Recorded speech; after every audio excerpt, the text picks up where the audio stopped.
Good evening, and thank you for joining us virtually. I'm Maryam Alavi, Dean of the Scheller College of Business at Georgia Tech. Tonight's conversation is with Paul Brown, co-founder and CEO of Inspire Brands. Founded in 2018 as a different kind of restaurant company, Inspire has completed 4 multi-billion-dollar acquisitions to create a global restaurant company with some of the most beloved consumer brands. Inspire's family of brands includes Arby's, Baskin-Robbins, Buffalo Wild Wings, Duncan, Jimmy John's, Rusty Taco, and Sonic Driving. Just makes my mouth water.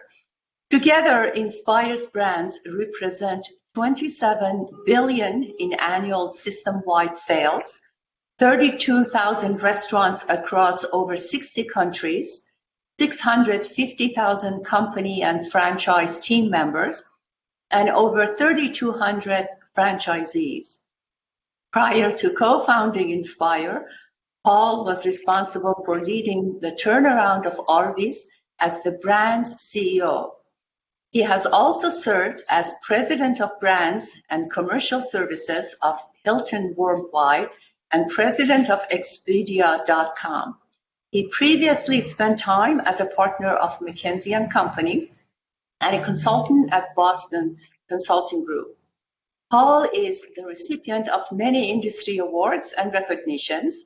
In 2019, he was named as one of the 10 people transforming retail by Business Insider, and in 2020, he became a member of the Wall Street Journal CEO Council. Paul is active in the community, serving on the boards of Children's Healthcare of Atlanta, the Georgia Tech Foundation, and the Metro Atlanta Chamber of Commerce Executive Committee. I'm proud to say that he's an alumnus of Georgia Tech, where he received Bachelor of Science degree in management from our school. He also earned an MBA from the Kellogg School of Management at Northwestern University. Paul, welcome, and thank you very much for taking time off from very busy schedule to be with us tonight. I will start by asking you several questions, and we will then open it to the audience for their questions. Audience, please ask your questions in a brief and concise form by using the chat feature of the software. Are you ready, Paul? I am very much. Excellent. So I'm going to start by asking you about Inspire Brands' growth. It has been very impressive, the growth of the company, and give us a window into why and how Inspire was founded. Well, if you'll indulge me a little bit, I'll have to go back a little bit in history and give away a little bit about my age as well. Because a lot of what we've been doing is recognizing the impact that technology is going to have on the transformation of the restaurant industry and many of the ways that it has done in other industries. And I had a little window in seeing that happen in a couple of industries along my career, which has helped entertain how we're doing things at Inspire. So back in 1994, so way back, when I first started Boston Consulting Group, my first consulting engagement was with Northwest Airlines. And the question they asked us is, this internet thing, how is it going to impact the airline industry and change how things are done?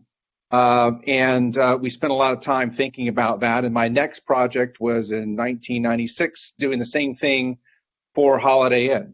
And ultimately, I went on to work at Holiday Inn, multiple hotel companies, and then ultimately there's Expedia. So I saw how technology fundamentally transformed airline industry and the hospitality industry. And so I joined as CEO of Arby's in almost 8 years ago today. And after a few years of being CEO in that industry, started seeing signs of the same type of impact that technology was starting to have on the restaurant industry many decades later. And ultimately saw that the restaurant industry was the largest industry in the world that had yet to see fundamental transformation driven by technology, changing the way that customers interact with restaurant companies, and also how technology can be used to fundamentally change the operations throughout the restaurant industry. The challenge, though, that we saw is that many of the companies in this industry are relatively small. In fact, it's an incredibly fragmented industry. It's a $600 billion industry in the United States, a $2 trillion industry worldwide, whereas, however, only 4 companies today, it was actually 3 before, actually had sales over $15 billion, so highly fragmented. And if you go back several years ago, particularly public company CEOs in this industry were really talking about how difficult it was for them to make the investments they really needed to make to deal with the changes that technology was driving into the industry. And so I, along with a co-founder, Neil Aronson, started thinking about the fact that maybe there's an opportunity for us to actually drive some of the change in the industry and actually drive some of the consolidation in the industry. And so we went on a path of thinking about various ways and looking at different models, and saw that really, quite honestly, the hotel industry, if anything, would be a good model for how that industry developed and maybe how the restaurant industry could actually develop, creating a portfolio of distinct brands, buying very successful businesses in their own right, but actually integrating them in such a way that we were able to make investments as an enterprise in technology and infrastructure that any one of those brands individually would not have been able to do. And so we were in the process of doing that. Some Buffalo Wild Wings became available through activists, and I could take you through all the history there, but it really has unfolded for almost precisely the way that we had hoped. And we are seeing all the impacts that we had thought and the real benefits of this strategy. That's great. So my next question sort of follows up on that same path. So your strategy is to accelerate the growth of brands by providing a platform of scalable shared services, which is exactly what you just mentioned. So give us a little bit more, a closer look into that strategy and what it really entails. Yeah, so if you're thinking about buying various businesses, and there's various ways to go about that. One is more of a holding company where you buy the business and you loosely integrate it. You look at the various services that one would expect, financial services, back office services, and you share that, but basically the rest of the business is more or less intact. And running as an independent enterprise. And if you look across the restaurant industry, that's how most of the multi-brand companies operate. Our model is more similar to the rest of the hotel industry, rather, is where you look for core capabilities to where by sharing those capabilities and benefiting from scale and building a platform that can ultimately be extended across each of the brands you have, you're able to keep the brands as distinct in the eyes of the customer, but actually leverage the real benefits of scale. So things that we are focusing on are particularly digital platform, data analytics, personalization, supply chain, operations, infrastructure, and innovation. Those are areas where we actually share those services in a tightly matrixed structure, to where the brand presidents and the brand teams are leveraging off of those investments. And then we are importantly building those capabilities and the technology supporting those capabilities in a way that we can easily extend that to each of the current brands that we own, and then the next and the next as we continue to expand inorganically. And I think that's really the difference in our strategy, is the fact that we are, one, building it with the eye to the fact that part of our strategy is inorganic expansion.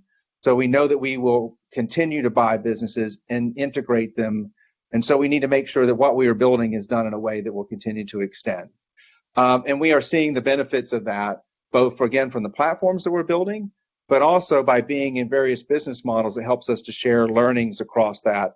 And in fact, to be honest, what happened during COVID, particularly last year, really served as a validation of that thesis in so many ways.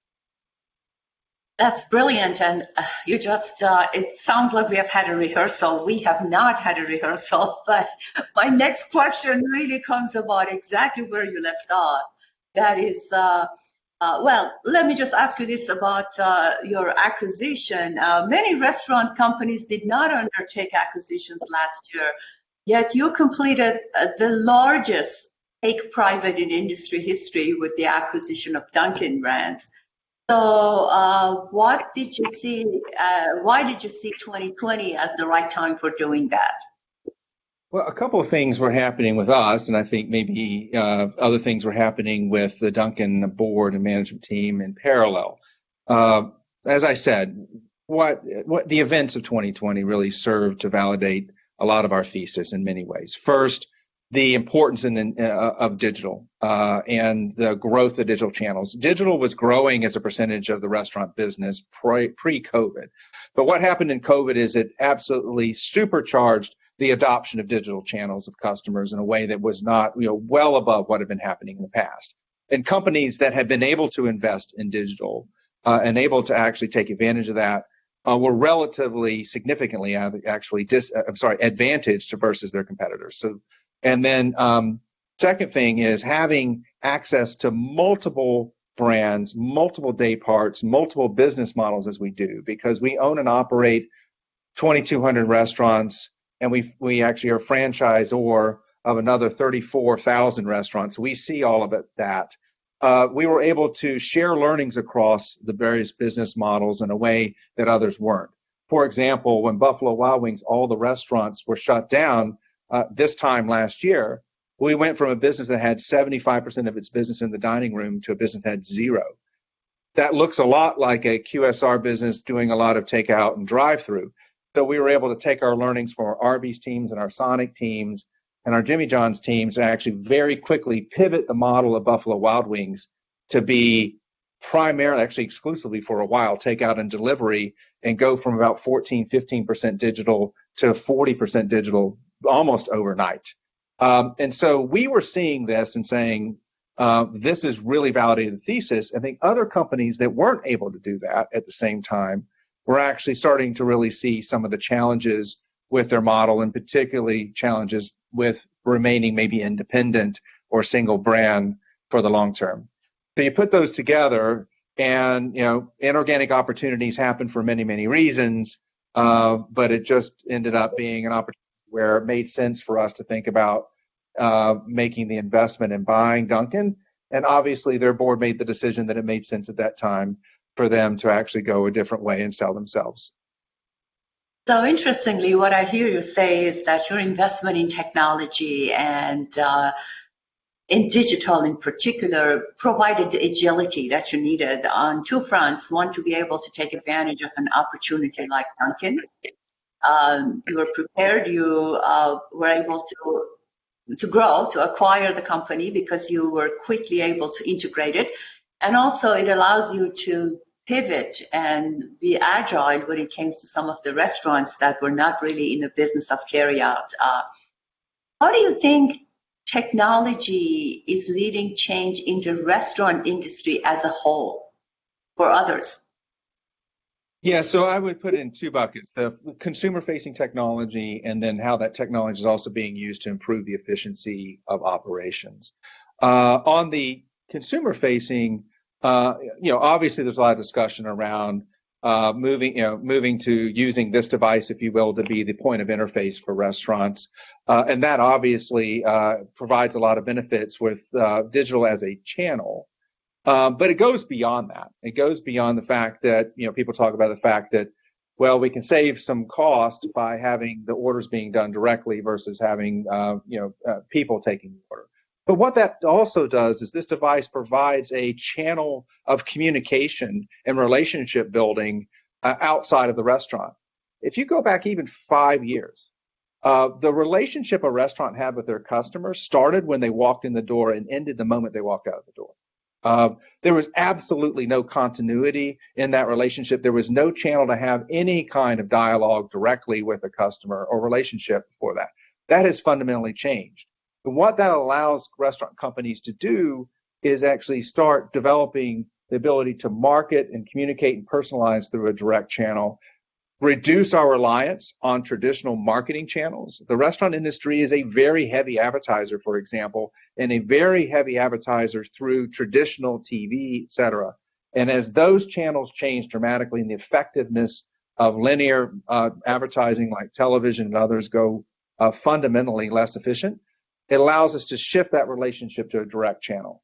And this is going to have a fundamental shift in this industry, I would say perhaps more than it has had in virtually other industries because of our dependence and reliance on traditional marketing channels. And I can spend more time talking over that.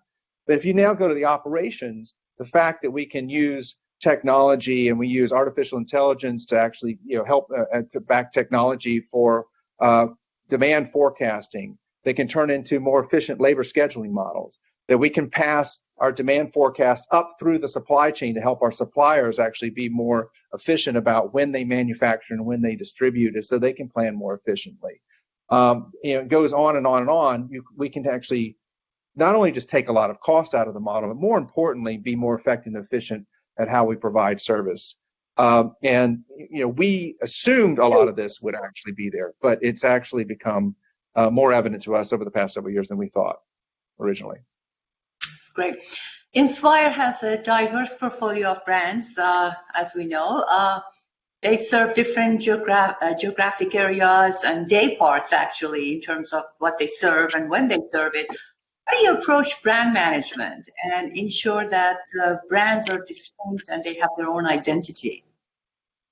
We have a set process that we go through every time we bring a brand in, and it's a process that we initially started at Arby's, and we've refined it every time we bought a brand. And it starts with the following: is being very clear who our target customer is, and by definition, who our target customer is not. And we do this by doing a lot of the traditional research that one would expect to understand not just the demographics, in fact, more importantly, the psychographics of who the customer base is. And we go through an exercise of actually naming the customers and actually creating personas for those customers. And then out of that helps us think about and define what our purpose is with those customers, what our brand promise is, and what our brand values are. And that is unique for each of our individual brands because the target customers are different for each of our brands, and therefore the brand promise is also different.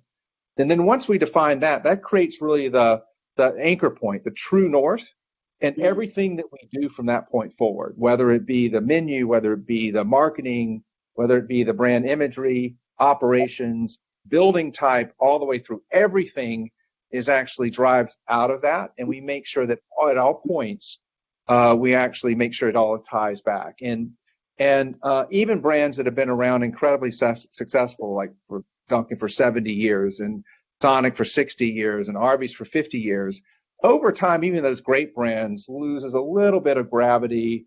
Compromises are made here, compromises are made there, and they lose a sense sometimes around what their true north is and who they really are serving, who the target customer is. And so that process we go through all the way through. And some of you who may have seen the new Jimmy John's advertising and some of the things coming out from Jimmy John's over the past several months is the product of the work we started once we bought it a little over a year ago. If you go back, we did the same thing with Sonic, and the new campaign and the new menu and the new building design came out of that process. And we are at the first stages of that process with Duncan. So again, the output of it is fundamentally different for every single brand, but the process is one that we've refined and perfected over the past several years. That's great. So let's, to some extent, shift gears and talk about what grounds you as a person and Inspire in terms of values. Yes, that we've thought very, very hard about that, and because in a company that's buying successful companies that have been around for many, many decades, those companies and brands come with a rich culture and a rich set of values on their own. And the objective for us is to make sure that we keep all the great richness that comes along with the companies and the brands that we're buying, but ultimately supplement that with a culture and a set of behaviors that is Inspire. And it needs to be a platform that is additive to it. And that quite honestly, I've been involved in a lot of inorganic companies. That is a really hard thing to do correctly. And I feel like we are, I think, in a fairly good place there. So several years ago, we went and said, what is the purpose of Inspire? And how is that going to relate to the purpose of the individual brands? What are the core behaviors of Inspire? and how are those actually going to relate and supplement the values of the brands? And then how are we going to create this one Inspire culture, was what we call it, the one Inspire culture, that is actually additive and helpful to the brands. It doesn't get away with them being distinct entities to the franchisees and the customers they serve. And so our core behaviors, and in fact, I was just in Oklahoma City with our teams this morning doing a culture workshop with the teams there around this. Our core behaviors are the kind of behaviors that Inspire that you would think that a founder would have. So mavericks, allies, visionary, achievers, and good citizens. Those are the core behaviors of Inspire that cut across every single entity and every single brand that we have. And then each brand will have its own values that guide the frontline team members on how they deliver that experience. And I think that is just really, really important, particularly in a highly acquisitive environment that we're in, is getting that culture right and making sure that the culture is actually additive and helps you on your way and helps you on your strategy versus kind of gets in the way.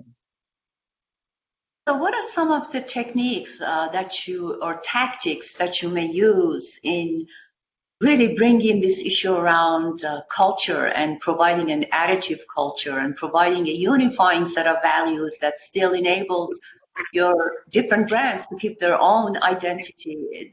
This is very complex in any organization, and you have succeeded to get that accomplished across different brands and very successfully. So I'm just curious about some of the tactics that Inspire uses, and you personally. I know you're on the road a lot. I know you're now coming to us from Dallas, I think you told us. So I know you personally take a lot of time and put a lot of effort into creating this culture, this unifying culture. But tell us a little bit more about that.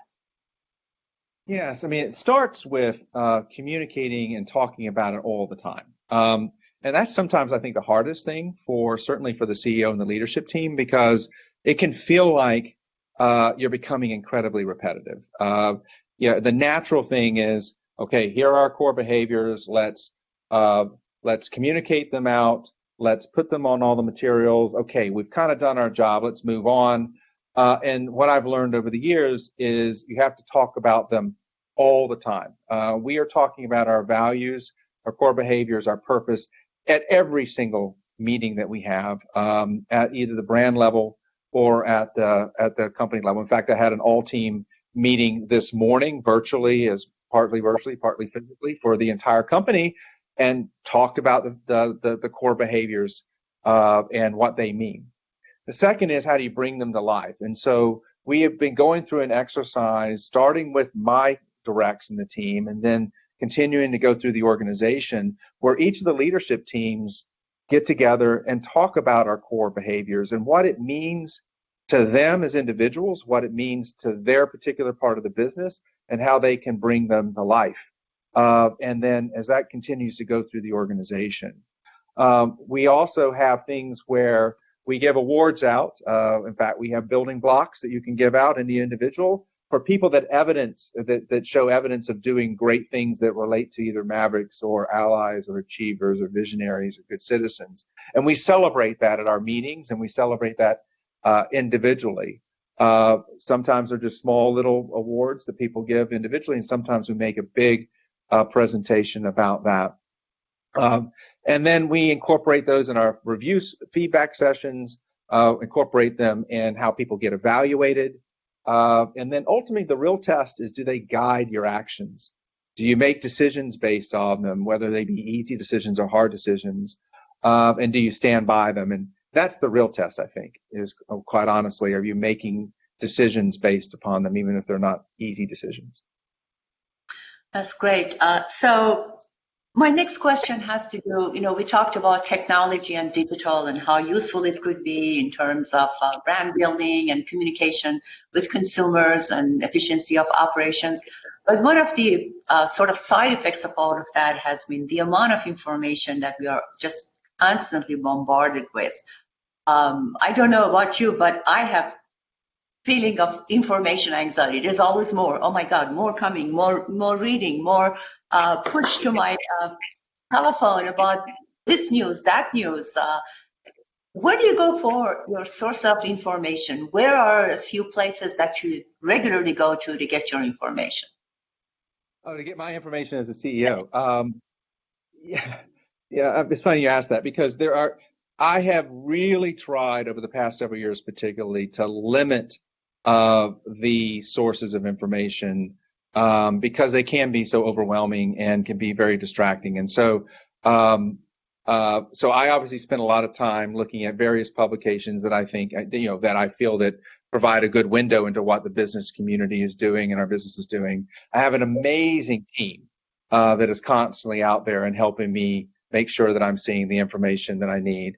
Particular publications I like are obviously the Wall Street Journal and The Economist, where I actually really like spending time there. I turned off the TV, to be honest, and because I think that there's just a lot of noise going on there that I just don't think, quite honestly, a CEO is particularly helpful and can be kind of distracting. And so I really try to distill down to what's really happening out there. The lens I always use is, does it impact my team members, my franchisees, or my customers? And if it does, what can I do about it? What can a team do about it? And try to be very focused. I think the worst thing a CEO can do, and certainly a CEO of a very diverse business like ours, is to run around kind of sending people in a lot of different directions and having people chase a lot of things. And so I really try to make sure that when I ask the team to do something or follow up on something, or that it's actually an activity that has a real impact on the business. Great. So looking back over the arc of your career, what would be your advice to the 27-year-old Paul Brown?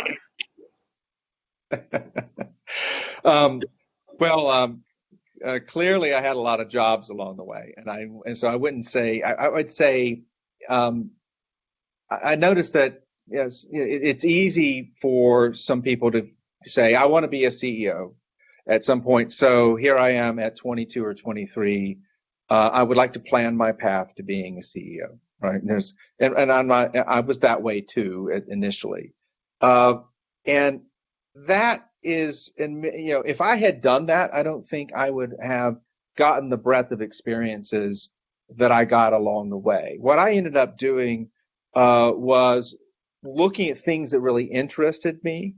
And as I did one thing, I learned a lot more about myself, learned more about what I was interested in, and learned what I was good at and what I was less good at doing, and then use that learning to influence the next step, and then the next step, and the next step.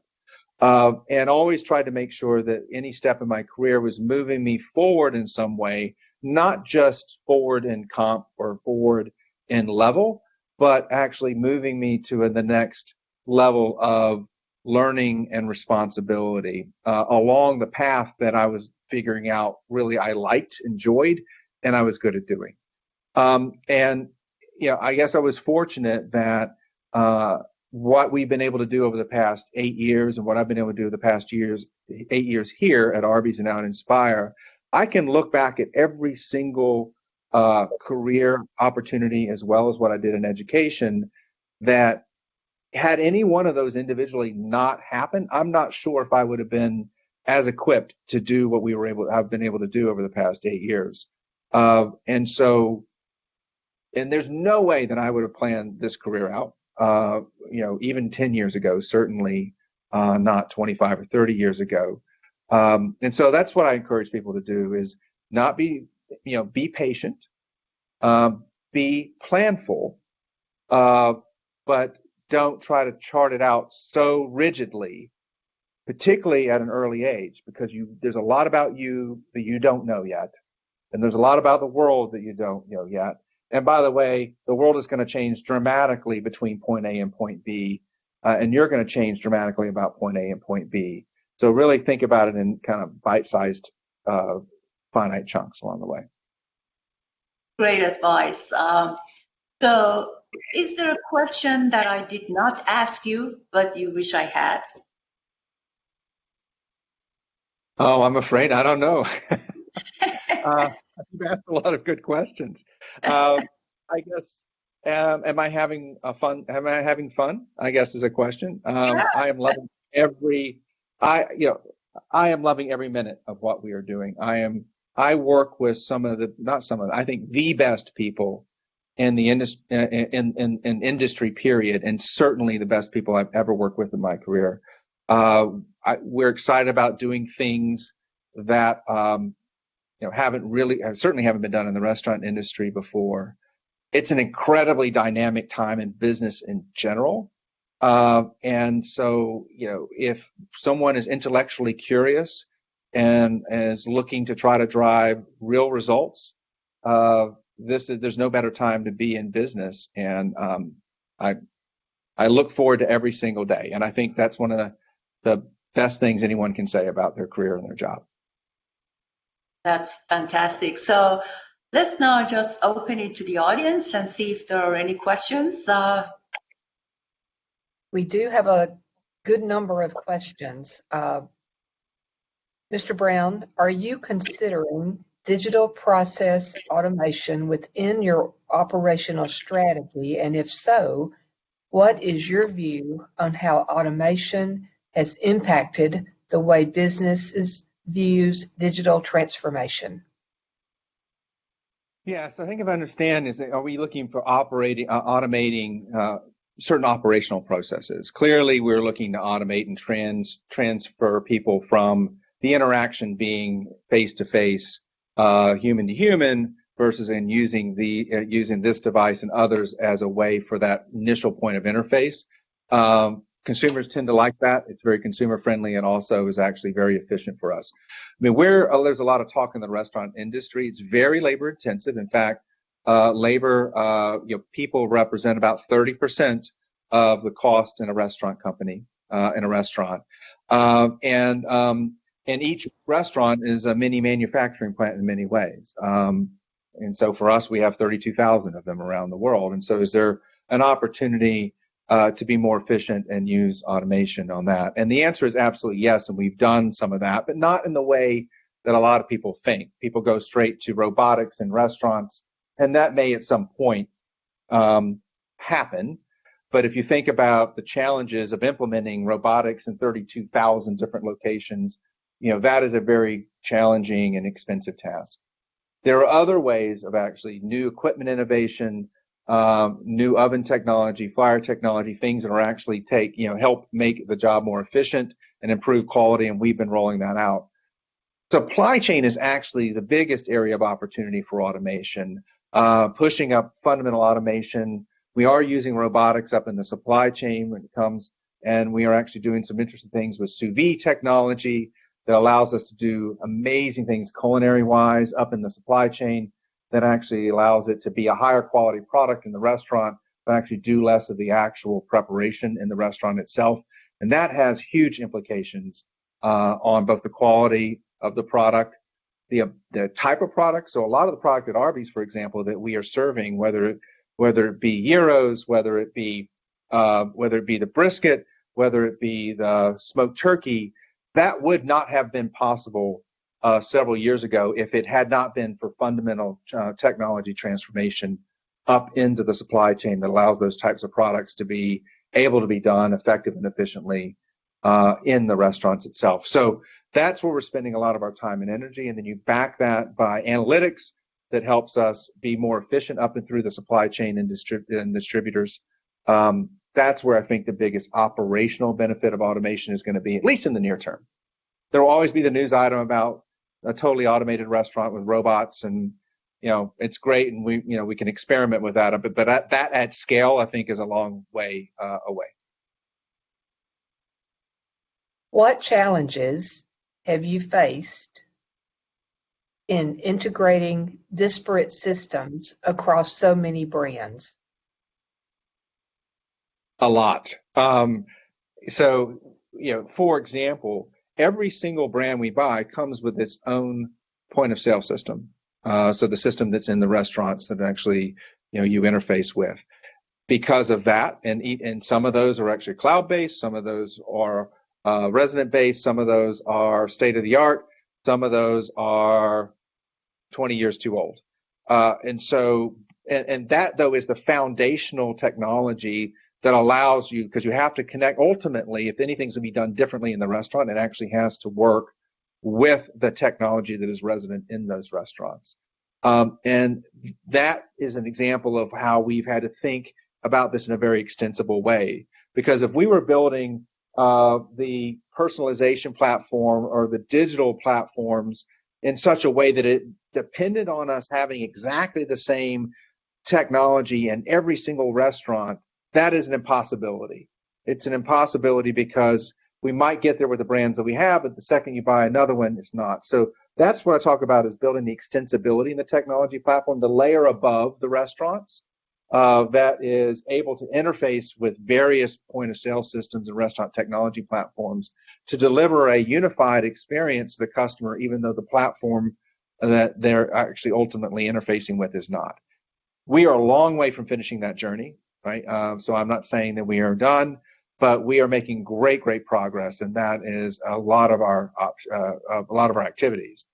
Then, of course, you have the traditional challenges that happen with a highly acquisitive company around ERP systems, HRIS systems, and we are in the process of obviously doing the heavy lifting that goes along with that on integrating that. Then I put that more in the camp of what every company goes through when they're doing integration. I think what's unique about us is what we're trying to do is build a middle layer, for lack of a better word, or a platform, a digital platform, a data platform that will interface with disparate systems, many of which we may not know what they're going to be until we buy the next company.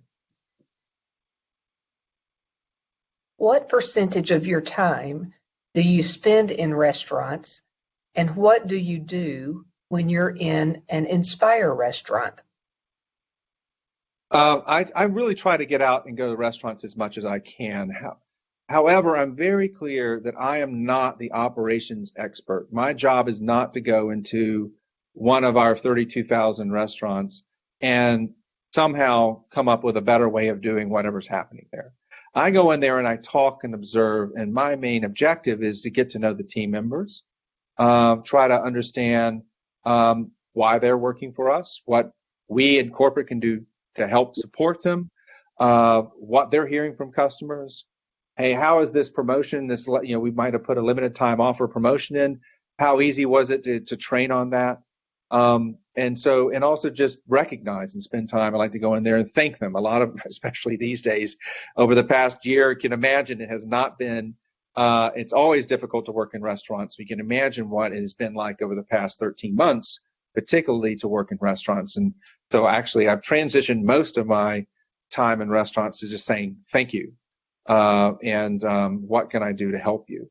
I like to also look at different formats. I spend time looking at when I say competitors, what others are doing interestingly, and particularly when it comes to building design and technology innovation, because I think that's where I can take that and translate that and take that back and help our teams do something differently.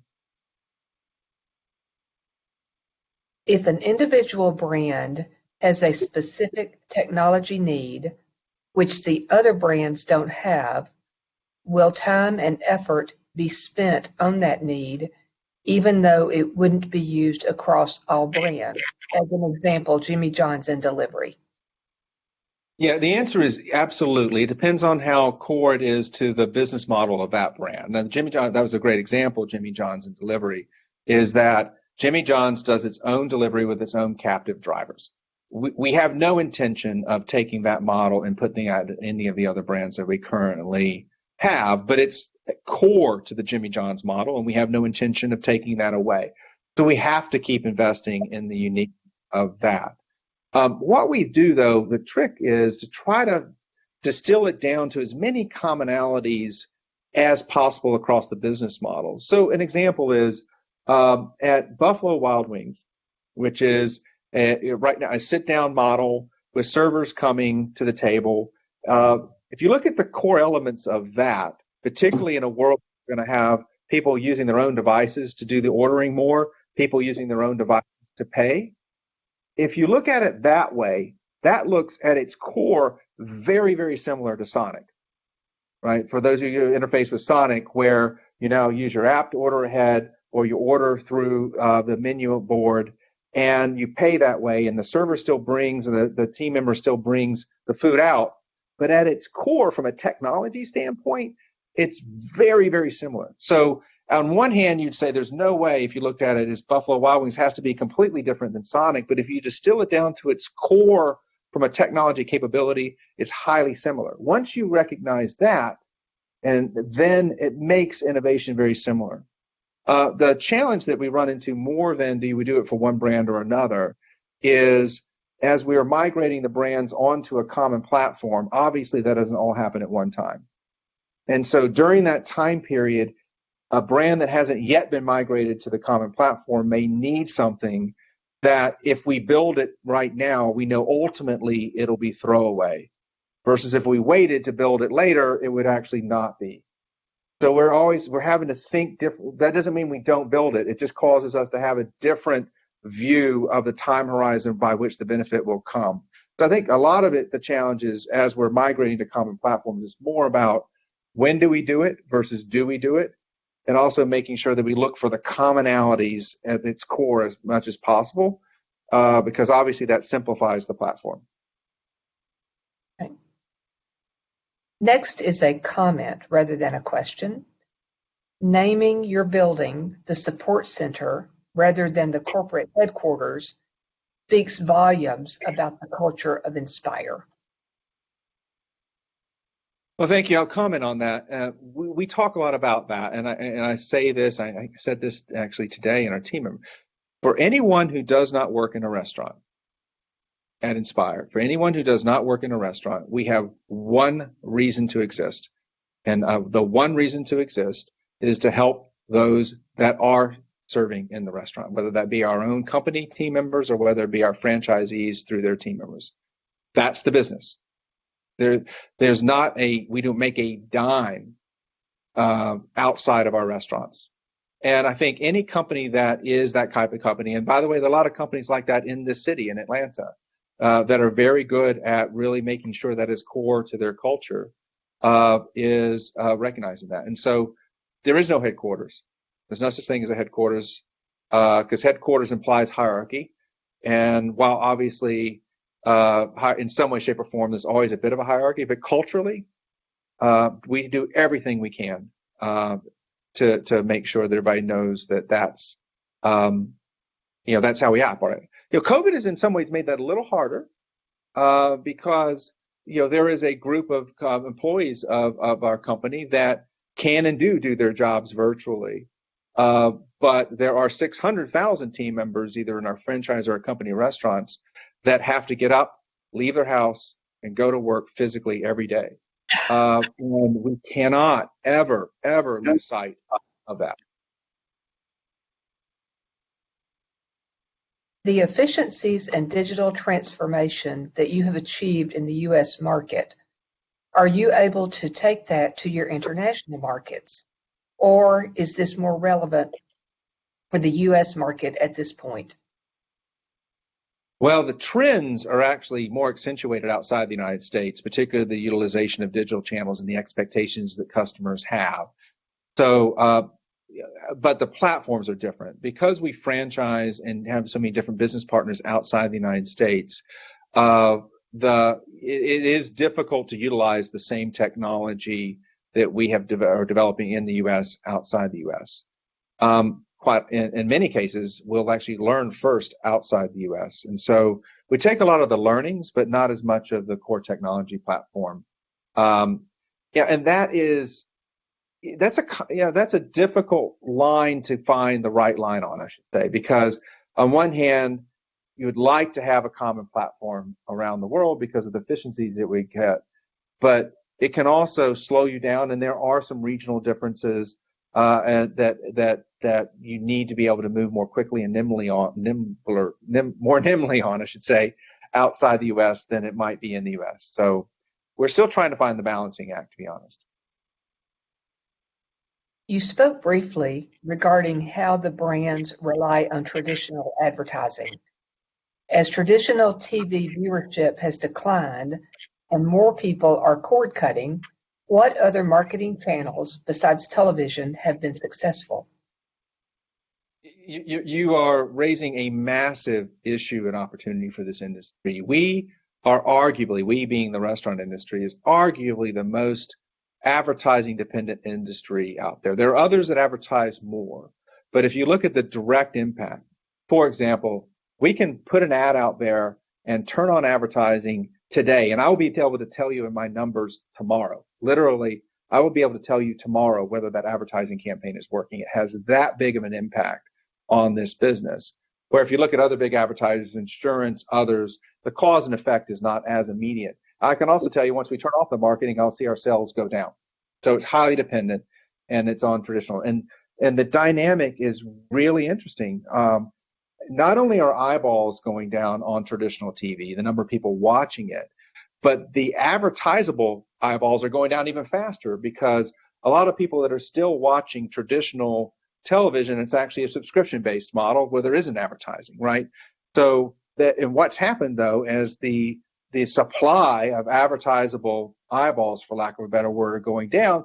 The demand is staying constant or going up. So the cost per advertisable eyeball is going up dramatically. So it has massive implications. So what are we doing?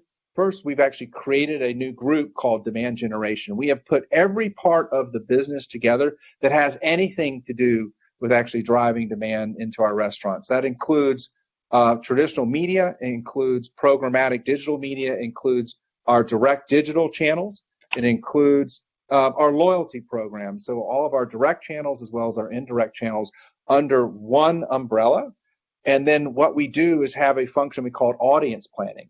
And so each of the brands works on who am I trying to reach? What are we trying to tell them? And what way are we trying to tell them? And then out of that, we then say, okay, therefore, what channels can we use? Not only at a macro level, but at an individual level. And we've gotten to the point of we can know that if Paul Brown now started to interface with us directly on our app, then we don't need to send Paul Brown any messages through Facebook anymore.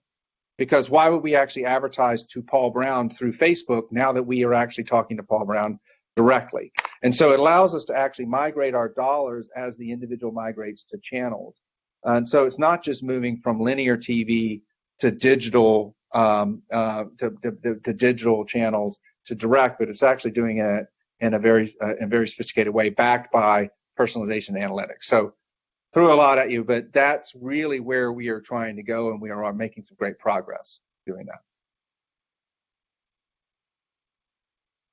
that. How do you manage Inspire brand culture when you bring a new brand?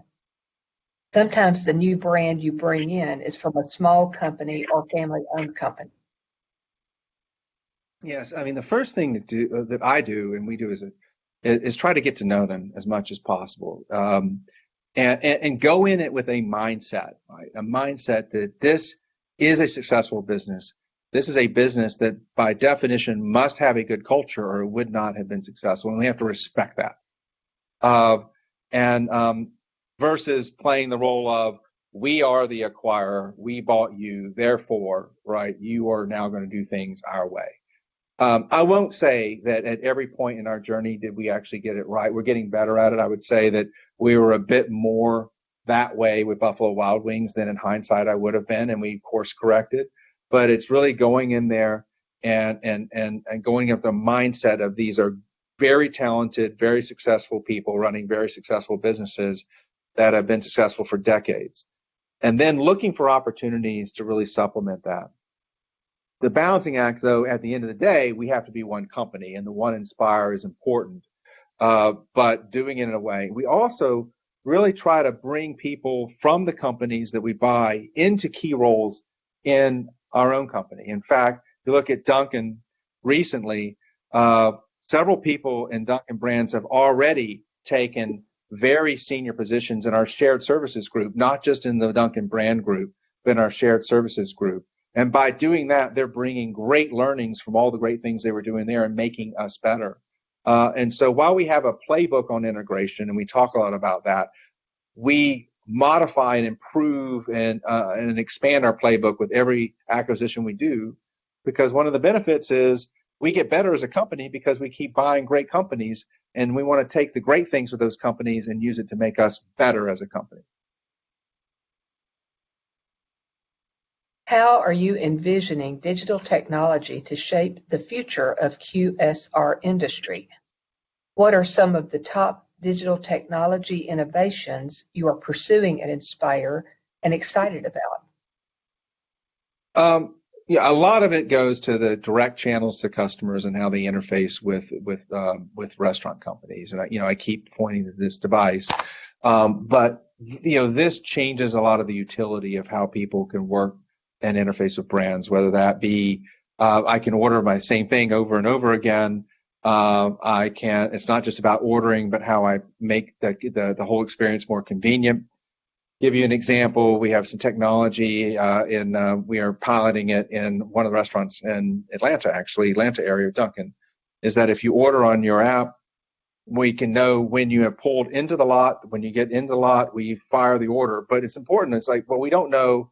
So where are you going to pick it up? Are you going to pick it up inside, or are you going to pick it up at the drive-through?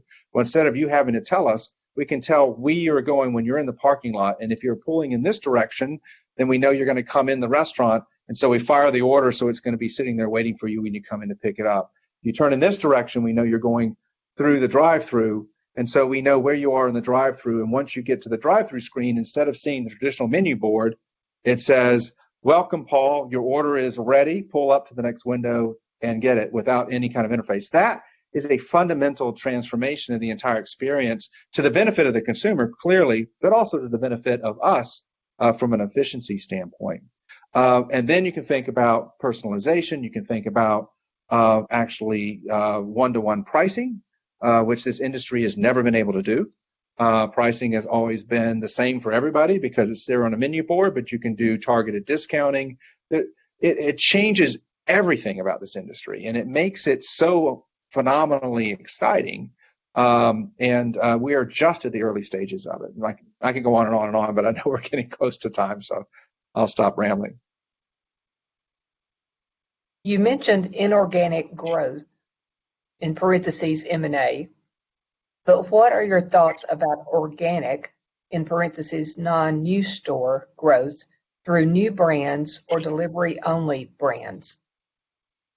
Yeah, ultimately, organic growth is the most important thing, because if we cannot prove that we help a brand grow organically, whether that be through revenue top line of the restaurants themselves, or through building more restaurants and franchisees building more restaurants, ultimately, if that part of the story doesn't exist, then you don't have a business case to actually buy more, right? And so that's why we talk about our purpose being to ignite and nourish flavorful experiences at the Inspire level. If you aren't nourishing them, if you actually aren't helping them grow faster, then you have no right in many ways, right? You have no right, and certainly you can't financially justify buying inorganically. So the platform that we're building, I've been talking about, by individual brands being able to leverage that, by us being clearer around who our target customers are, by us actually having a center of excellence around culinary and food innovation, by us able to actually do a better job of demand generating. All these things I've been talking about really are targeted to help us drive better organic growth. Again, whether it be four-wall economics, the restaurants that we currently have, or building new restaurants. We call that organic growth. Is building new restaurants is still organic in our world. That is really 75% or more of our focus. And inorganic is a byproduct of being successful at organic. We have time for one more question. We've seen disruptors in many industries, such as Uber and Amazon. Are you keeping an eye on a particular trend that could become a disruptor in your business? There's a couple of them. One of them is, there's a lot of talk about ghost kitchens, right? And really, what is a ghost kitchen? It really is a real estate arbitrage. For those that aren't familiar, it's where restaurant concepts can go into the same building, whether they own that same building or whether they lease it, and share space. And it also is efficient, and it's almost purely a delivery model. So drivers can come and get scale by going to one location. And by going to one location as a delivery driver, you actually can take food from 5, 6, 7 different concepts. And the advantage of the concept is it's a lower real estate cost and particularly helpful in high real estate cost areas like urban centers, et cetera. So what that does is it changes the relationship and what the brand is from being a physical incarnation of the brand to being where this is the interface, purely the interface, and really the only interface to the experience. And so is that disruptive? It certainly can be in certain areas positively disruptive, not necessarily negatively disruptive. So, for example, we don't have a Sonic in Manhattan.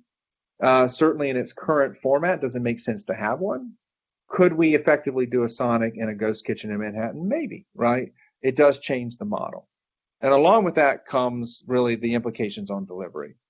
There is a big jury out around, whether delivery can economically be food delivery can be economically viable over the longer term. It's certainly not today, even on a marginal basis for the third-party delivery companies. That's a question, but whether or not it ultimately proves to be economically viable or not, what happens between now and then certainly has had and will continue to have a significant impact on the business, both positively. So I think a lot of that is a business that has been traditionally a physical four-wall real estate oriented business. So where maybe it doesn't have to be as much that way in the future, would certainly be disruptive. Again, probably disruptively positive for a company like ours more than negatively. And which is why we're actually building our own ghost kitchen, Alliance Kitchen, which will be opening in Atlanta in July of this year to test it out and see what the implications are. So we'll have all five of our brands, pre-Duncan and Baskin, in that concept, actually right around the corner from Georgia Tech, that'll be opening in July. So more to come. Okay, I think that was the last question. Paul, thank you for this informative and powerful conversation. And we are inspired by your leadership, no pun intended. You have provided many insights for those who are seeking to drive change, strategy, and growth. And also, I want to thank all of our audience members for taking the time to participate in this event. This concludes our program, and good night. Thank you.